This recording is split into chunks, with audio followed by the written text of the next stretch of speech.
Hər vaxtınız xeyir. Bu buraxılışda da ən vacib və gündəmdə olan xəbərləri diqqətinizə çatdıracağım. Sərhəd rejimi, miqrasiya məsələləri, yeni aviareyslər, iqtisadi və hüquqi yeniliklər haqqında ən operativ məlumatları vaxtında almaq istəyirsinizsə, həm mənim bu YouTube kanalıma, həm də ZM Novosti Azərbaycana Telegram kanalıma abunə ola bilərsiniz. Burada məlumatlar daha dolğun, daha operativ və rəsmi mənbələrə əsaslanır. Kanalların linki videonun aşağısında, yəni açıqlama hissəsində və ilk şərhdə yerləşdirilib. İndi isə xəbərlər. Yola saldığımız həftənin ən mühüm xəbərlərindən biri də Bakı-Tbilisi qatarının açılışı oldu. Qatarın fəaliyyətə başlaması ilə əlaqədar bir sıra xəbərlər artıq kanalda var. Lakin bu həftəlik xəbər buraxılışında da bütün bu xəbərləri birləşdirərək bir daha xatırladım ki, uzun fasilədən sonra Azərbaycan və Gürcüstan arasında dəmir yolu əlaqəsi yenidən bərpa olunur və Nazirlər Kabinetinin yeni qərarına əsasən 2026-cı il mayın 25-i gecə saat 12-dən etibarən Azərbaycan və Gürcüstan arasında dəmir yolu sərnişin daşınmasına yenidən icazə veriləcəkdir. Bu qərarla birlikdə artıq Bakı-Tbilisi-Bakı marşrutu üzrə sərnişin qatarları fəaliyyətə başlayacaqdır və qərara əsasən bu qatardan yalnız Azərbaycan və Gürcüstan vətəndaşları deyil, eyni zamanda Azərbaycana vizasız giriş hüququ olan digər ölkələrin vətəndaşları da istifadə edə biləcəklər. Yəni, Rusiya və digər ölkələrin vətəndaşları üçün də bu marşrut açıq olacaqdır. Səfərlər isə müasir İsveç istehsalı olan Stadler qatarları ilə həyata keçiriləcəkdir və Azərbaycan dəmir yollarının məlumatına görə yeni vaqonlar əvvəlki heyətlə müqayisədə daha komfortlu və müasir imkanlarla təchiz olunubdur. Kupelərdə kart sistemi ilə giriş, fərdi işıq və temperatur tənzimləməsi, həmçinin yüksək səs izolyasiyası, seyf, internet xidməti və TV monitorlar mövcuddur. Bundan əlavə sərnişinlərə yataq dəsti, multimedia xidməti, duş kabinesi və digər rahatlıqlar da təqdim olunacaqdır. Qiymətlərə gəlincə isə artıq rəsmi tariflərdə açıqlanıbdır. Belə ki, Bakı-Tbilisi istiqaməti üzrə biletlər 81 manatdan başlayacaqdır. Yevlax-Tbilisi marşrutu üzrə isə qiymət 67 manat, Gəncə-Tbilisi üzrə 62 manat, Akstafa-Tbilisi üzrə isə 57 manat olacaqdır. Böyük kəsikdən Qardaban istiqamətində isə qiymət 51 manat təşkil edəcəkdir. Səfər müddəti təxminən 9 saat 30 dəqiqə olacaqdır. Qatar Bakıdan hər gün saat 23:10-da yola düşəcəkdir və növbəti gün səhər saat 8:41-də Tbilisiyə çatacaqdır. Əks istiqamətdə isə qatarlar Tbilisidən 21:00-da çıxacaqdır və 6:24-də Bakıya gələcəkdir.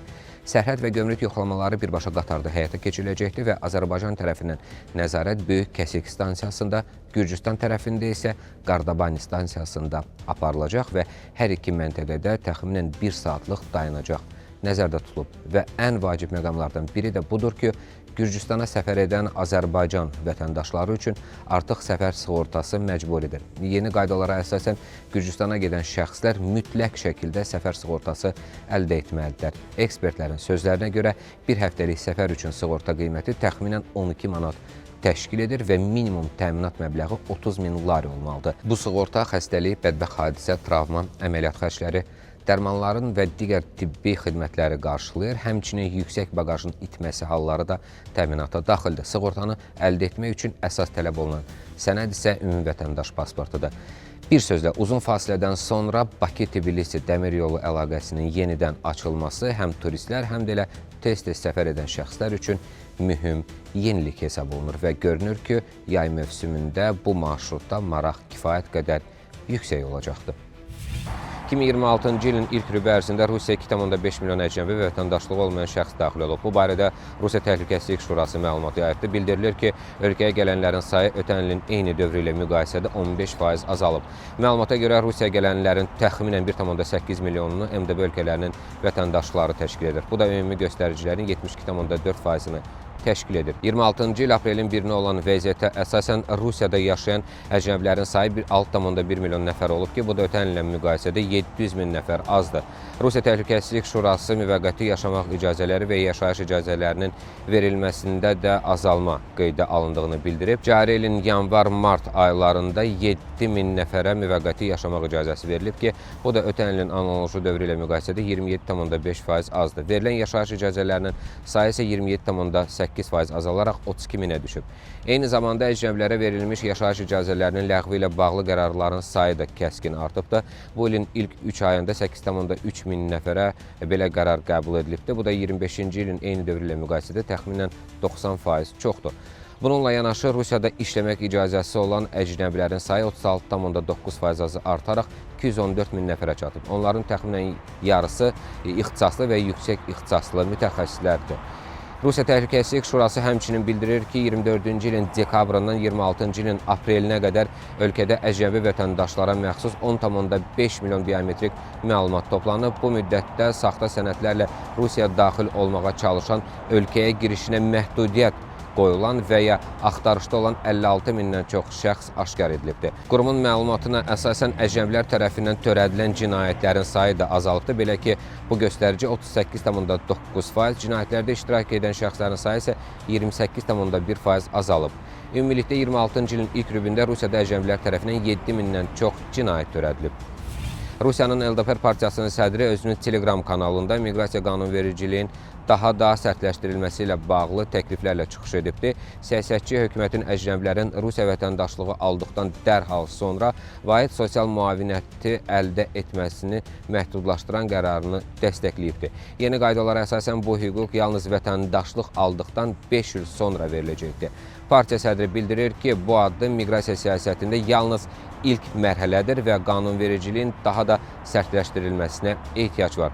O, Rusiya vətəndaşlığının alınması üçün ölkədə minimum yaşayış müddətinin hazırki 5 ildən 10 ilə qaldırılmasını təklif edib.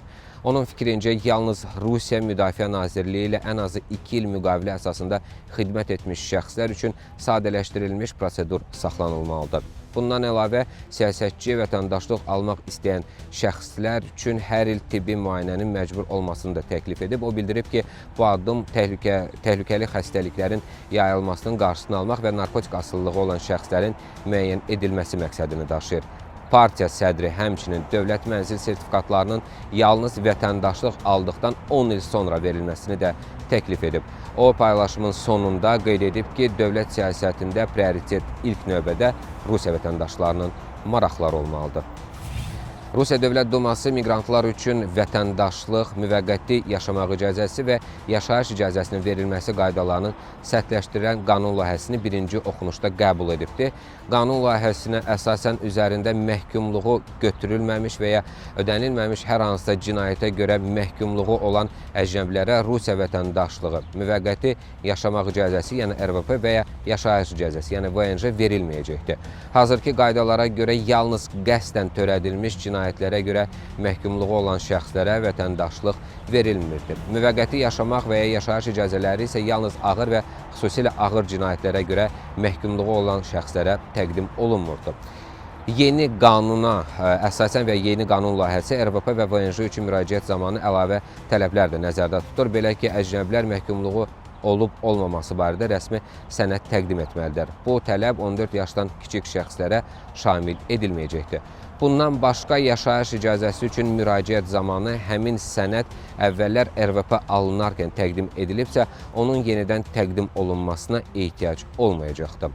Rusiyada ən azı 1 il çalışan ixtisaslı əmək miqrantları üçün də ayrıca tələblər müəyyənləşdirilir. Onlar yaşayış icazəsi almaq üçün təhsil səviyyəsini, peşə ixtisasını və Rusiyadakı əmək stajını təsdiqləyən sənədlər təqdim etməlidirlər. Qanun layihəsində yalnız Ukrayna vətəndaşları üçün 2 illik keçid müddəti nəzərdə tutulubdur. Bu müddət ərzində onlar RVP və ya VNJ almaq üçün müraciət edərkən məhkumluq barədə sənəd təqdim etməyəcəklər. Və qeyd edim ki, qanun yekun şəkildə qəbul edilərsə, rəsmi dərc olunduqdan 180 gün sonra qüvvəyə minəcəkdir.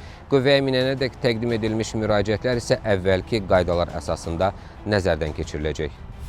Beləliklə, bu buraxılışımızın da sonuna gəldik. Ən vacib və operativ xəbərləri ilk siz almaq istəyirsinizsə, Zayem Novosti Azərbaycana Telegram kanalına qoşulun və bu YouTube kanalına da abunə olmağı unutmayın. Linklər videonun altında və ilk şərhdə yerləşdirilib. Növbəti buraxılışda görüşənədək sağ olun, salamat qalın.